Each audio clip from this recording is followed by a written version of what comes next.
So this is a list of the topics that I'm going to just briefly cover on. We're going to talk a little bit about our interstate compacts and periods of conflicts and collaboration. Very briefly, Wichita has requested changes to their aquifer storage and recovery project. We'll talk some about the Hayes-Russell pending change applications and proposed water transfer, the Quivira National Wildlife Refuge impairment, and then finally I hope to spend about 10 minutes on the Ogallala challenge and sort of what we're doing, especially with the new tools that are LEMAs and WCAs. So in the West, there's a saying that whiskey's for drinking and water's for fighting about, and that's certainly true in water. Kansas has certainly worked very diligently to protect what it views as its entitlements under its various interstate agreements, and that often means going to the U.S. Supreme Court. That first started in 1901. We've been to the U.S. Supreme Court on the Arkansas River with Colorado 3 times. Most recently, 1985 to 2009. These are long fights typically. And then we've been up on our Republican River Compact twice in 1998 and more recently in 2010.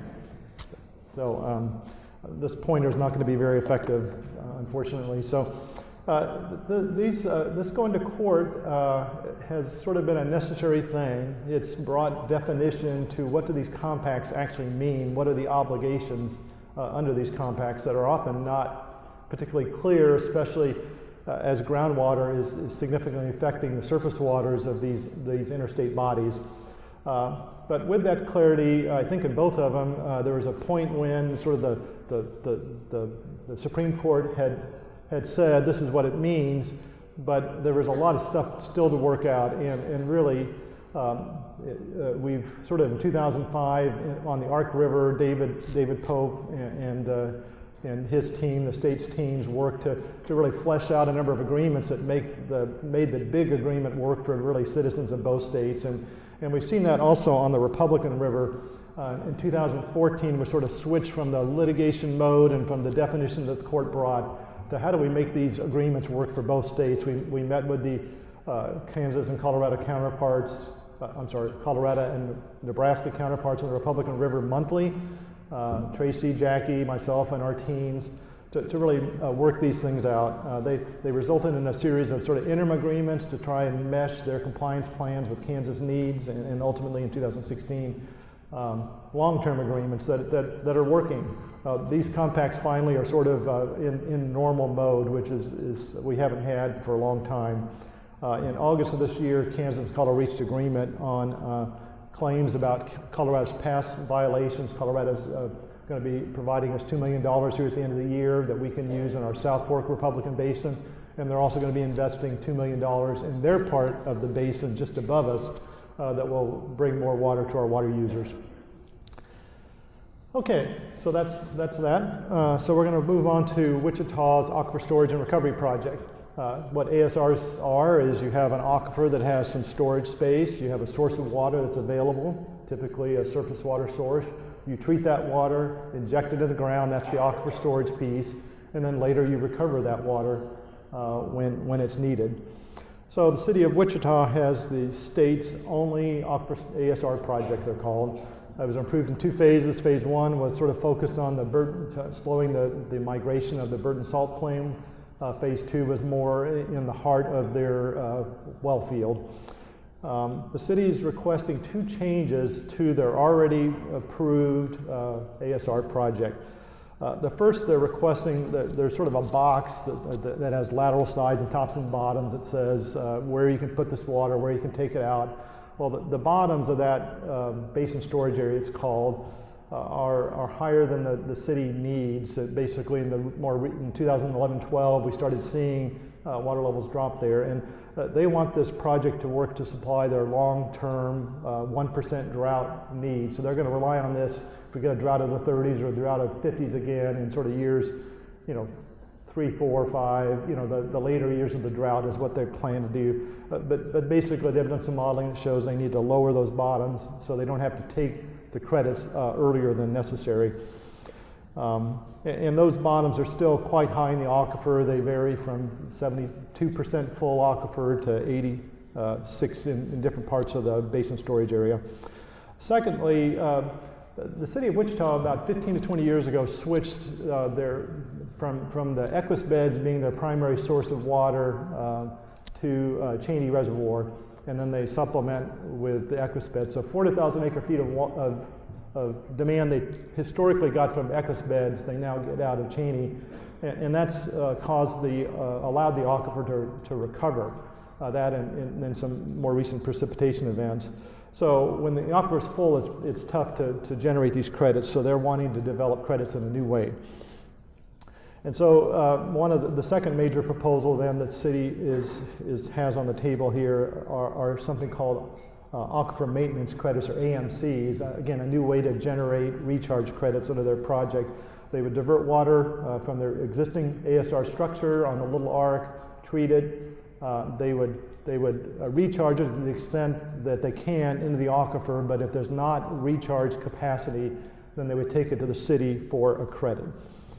There's additional terms and conditions in the proposals, and really we're having a public hearing on December 11, and then a second hearing for the formal parties that will be scheduled for the last week of January to determine, is this in the public interest? Should this be done, and are the terms and conditions that have been proposed sufficient? And there's lots more information on this topic and really all the topics that I'm talking about today on our website.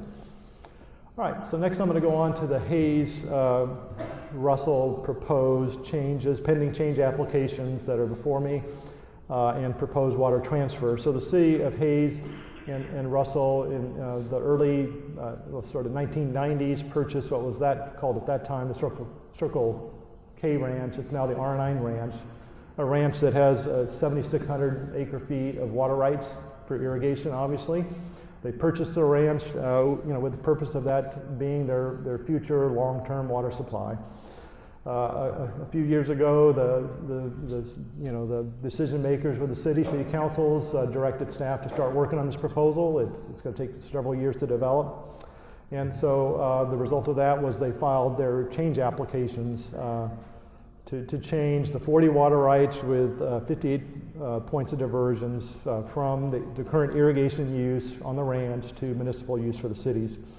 So because of the amount of water and the distance, this requires two approvals, our normal change approvals like every other water right that's changing, and then a special process that would follow the contingent approval of those change applications via the Water Transfer Act process. This is just a depiction of the ranch, the little showing the current points of diversions and the proposed points of diversions that are consolidating those 58 points of diversions in 12. It'll actually be developed in phases as the city's demands increase. So 7,600 acre feet of authorized quantity. Part of every change in use made of water is a determinant of the consumptive use that can be allowed to be changed to sort of keep the area neutral. That was found to be, according to our rules, just 6,700 acre feet. In addition, I basically required them to determine the long-term yield of the source of water, and for me to find that the change is reasonable, since this is such a long-term project, there'll be a 10-year limitation of 48,000 acre feet in each 10-year period would be the maximum that could be taken from the ranch, or 4,800 acre feet a year, based on some modeling analysis that the city's done is available on our website. So the city also wants the ability to change if something happens and they can't complete the project as envisioned. They want the ability to cancel these changes and go back to the original purposes. And there's other flexibilities that are in the draft approval provisions that are sort of been out on the street for a while now. The city's done some modeling that's available and that demonstrates, in their view, that the change is reasonable and will not impair the neighbors. So we've been through a significant process, put out the proposed approval documents with all the terms and conditions. Early in the summer, we had a public educational meeting, June 21, and I invited public comment as I consider the decision on the change applications now, again, the first step in this process. And I've received quite a bit from Groundwater Management District Number 5, from WaterPack and others related to these change applications, questioning the consumptive use determination and some of the modeling work. So that's all before me now, and we'll be making a decision in the near future. Assuming the changes are contingently approved in a way that the cities can live with, it will then kick off the water transfer process, which is about a year-long process, and which really looks at different questions than the change application, does.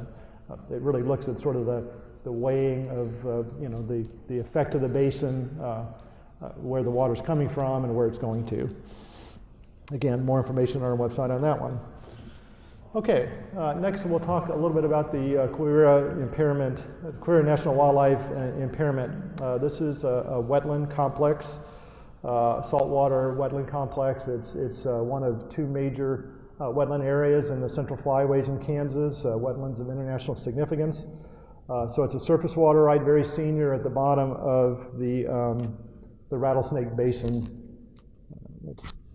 So the refuge is down here. This is just a depiction of the refuge area and all of its wetland complexes and the way they move water around.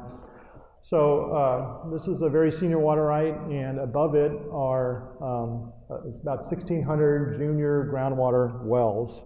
Those are the red dots in the depiction. So this area, just a little bit of hydrology. This is part of, again, Groundwater Management District Number 5 is this green line. You can't see very well, but the area is dominated by sandy soils and high groundwater levels. And so what happens before the irrigation development is water, precipitation would happen. It would recharge the aquifer, and then it would find its way and discharge into the stream system as base flow, providing steady water to that system and that the refuge uses. So as groundwater pumping happens, it essentially is intercepting that recharged water that's destined for the stream and reducing stream flows, and quite substantially. Our modeling work, so the service worked with the basin for a decade or two, and what was called the partnership that really didn't resolve the impairment. And so in 2013, they asked that I investigate and take action on the alleged impairment. So we did some modeling work. This is a depiction of the depletions to stream flow caused by junior groundwater pumping. So on the order of 40 to 60,000 acre feet less water in the stream due to junior groundwater pumping. And since the impairment analysis, we've done some additional modeling work related to determining what's necessary to remedy this impairment.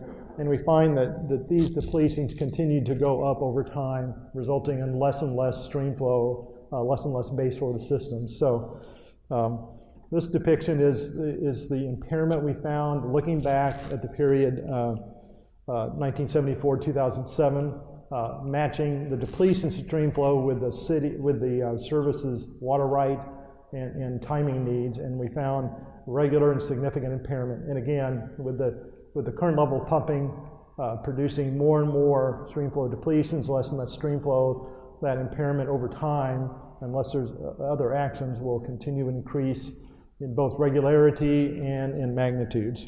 So that's what we're trying to remedy here. We've been working very hard with the basin on this, especially GMD5. Augmentation is viewed as a very significant part of the remedy, sort of the foundation of the remedy. It must be, I cannot order, to resolve an impairment, I can't order augmentation. That must be brought by the basin, and if so, then I can consider it. And GMD5 is working on, they've developed some preliminary work about where they could develop an augmentation project. And we've actually got an MOU with them that says if you bring it, we'll use that as part of the remedy. But because of the increasing depletions to stream flow that's causing, that's continuing to occur, to reduce those stream flow declines, a modest reduction, we believe, in pumping, something on the order of 15% in junior groundwater pumping, is an essential part of this remedy. And so we've been working with the GMD to figure out how to do that. There's obviously different ways to implement cuts. We were working on a LEMA plan Last week, GMD5 decided to withdraw that concept and to focus on the augmentation part. So given their commitment to augmentation, we're now looking into, well, how do we get the necessary pumping cuts to be accomplished? We obviously have, in addition to the Lima, and I'll talk about this more later, the Intensive Groundwater Use Control Area tool, IGUCA tool. We have direct water right administration as an option, and so we're working to sort of come up with a suite of information to go out to the basin with, to begin to educate them and get input from them on how we need to move forward. And again, Lima's, although temporarily off the table, it's still a solution that could potentially be out there. Again, more information on our websites. So, all right, I'm going to sort of conclude with talking about the Ogallala problem, the Ogallala challenge. It's been around for decades, and we've been talking about it at the conference. I'm going to focus on the new tools that the legislature's provided, and you know, how they're being used, and maybe can be expanded in the future. Everybody's familiar with this map. It shows basically the percentage reduction in saturated thickness since pre-development. We obviously have some areas, and again, sorry. So I'm focusing on just western Kansas, Ogallala, in the rest of this discussion, the area of the aquifer that's going down. So, and obviously, you know, GMD, you all are pretty familiar with this. Northwest Kansas GMD4, we'll be talking about their use of the Lima tool in both Sheridan and district-wide. GMD1 here is the most depleted part, and we'll talk a little bit about some of the things going on here. And then GMD3 down here also obviously has a lot of areas.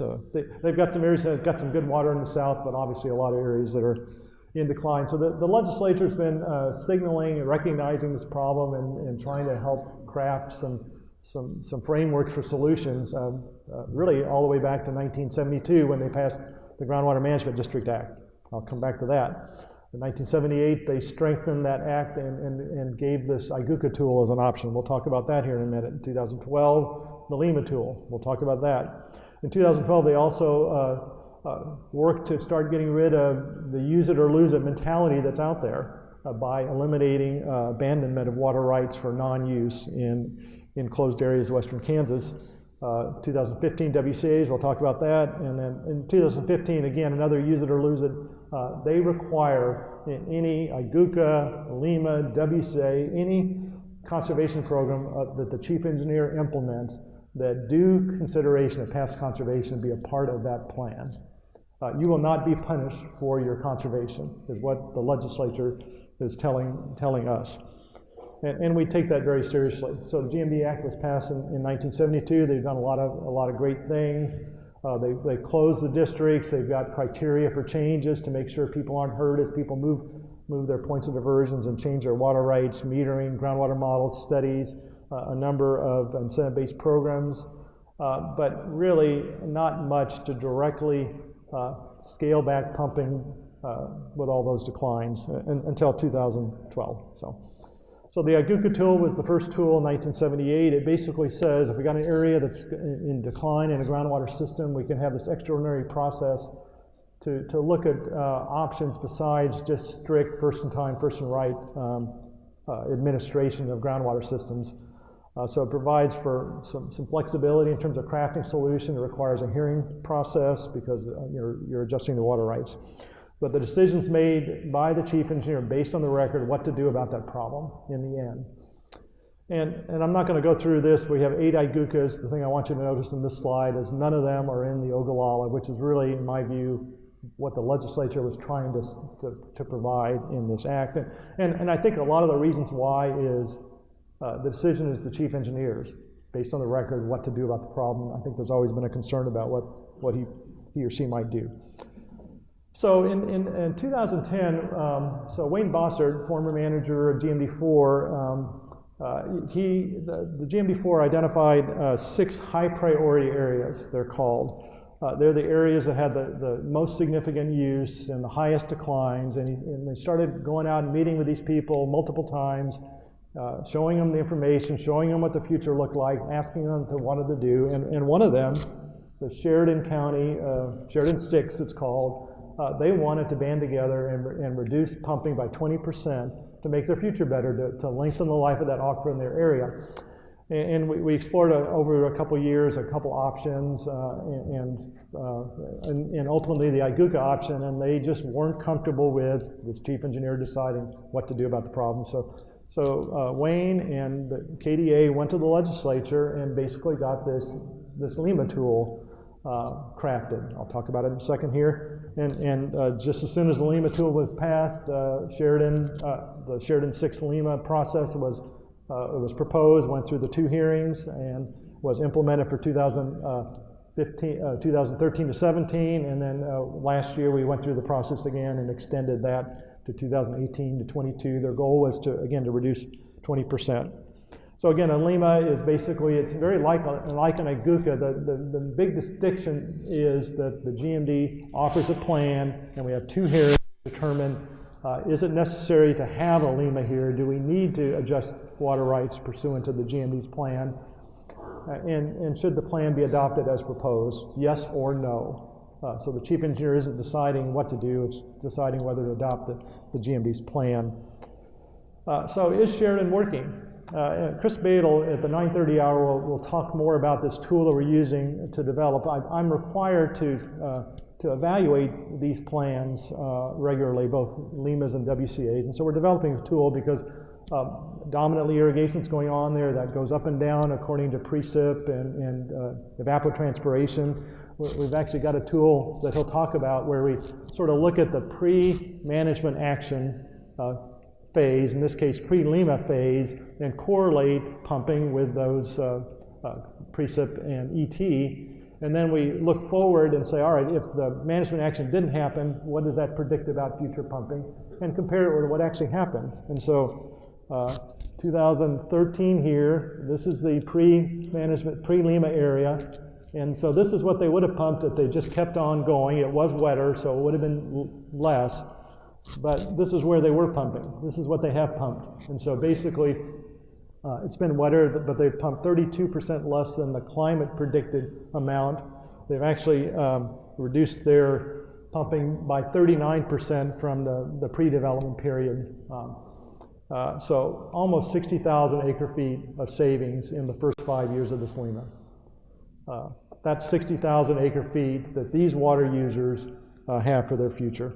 Let me back up here. This is actually a modeling result that says, all right, if in these high priority areas they cut, I think it was 20%, 50 years from now, where are the benefits of those cuts? And basically, they stay local. If you cut your use, those benefits don't go to another county or another state. They stay local. And this is really, I think, a big motivator for them and really should be for all water users. Okay, I'm behind here. Based on that experience, GMD4 has proposed a district-wide LEMA. They looked at the rate of decline in each township, and they crafted corrective controls based on the rate of decline. Most aggressive allocation reductions in the highest decline areas and less so. We went through a process, 2 hearings. We actually had a group of interveners that were working to oppose the LEMA. But ultimately, out of the hearing process, the LEMA was approved and it's in place, but it is under judicial review right now, which is a good thing. We need to know if we use the right processes, if this tool can be used in the ways that we believe the legislature envisioned. So hopefully in the spring we'll have a decision on that, because we're moving forward with other LEMAs, because we really believe that we did use the tool properly and it is appropriate. Okay, well, the last tool is water conservation areas. So the LEMA tool, the GMD basically has to propose that. We had some water users that wanted to do some agreements where there weren't any LEMA proposals moving forward. And so we went to the legislature and got this tool that allows individual water users or groups of water users to essentially propose a plan that typically, to facilitate their water use reductions, typically involving some flexibilities. So it's basically a consent agreement between the users and the chief engineer. We've got 43,000 acres enrolled with 7,000 acre-feet of annual savings, and we've got a couple big ones coming yet this year that'll boost that to 72,000 acres enrolled with over 10,000 acre-feet of annual savings. Two that I want to highlight here in the few moments I have. One is Wichita County. Is this county here, 23 feet of remaining saturated thickness, but still a very important part of their economy. They have a lot of animal ag industry there. They want to double the less than 25 years of remaining life. They want to double. That requires some very significant action, requires joint action.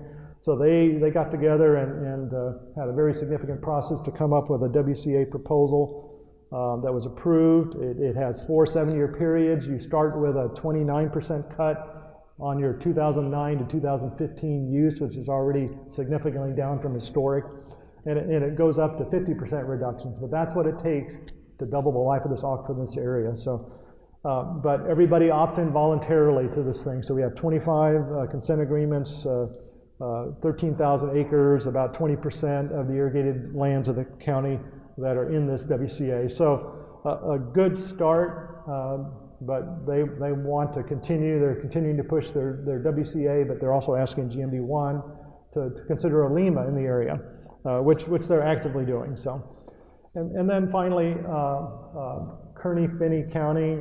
This is an area just north of Garden City. Pretty significant declines in this area. They started WCA discussions in 2016. They attempted to switch to LEMA discussions, wanting everybody in the plan. That sort of broke down just to lack of consensus in terms of what to propose. So a number of the water users, particularly one large owner, operator, is moving into WCAs until LEMA can be done. We're going to be adding 17. We're going to be basically at year's end. We'll have 30,000 acres of this area in this WCA with over 4,000 acre feet of savings. So about almost 40% of the water users. So again, a fairly significant local area that's going to benefit this local area long term. We're sort of using this tool that I mentioned with the Sheridan LEMA here as well. And this is just an example, but in one WCA, again, we have a lot less history here, so we'll be watching these as we go. But the LEMA started 2017, and again, we see a change in behavior that's evidenced by the water use. So I think these WCAs are very valuable. Obviously, they're not as big as LEMAs, but they're generating water savings, and I think we're going to see more savings than the numbers that I quoted you. Producers are really reluctant to commit to a number until they know they can do it. But we see some demonstrations that reductions can be done. They can be done profitably, and they can benefit those local water users in the future.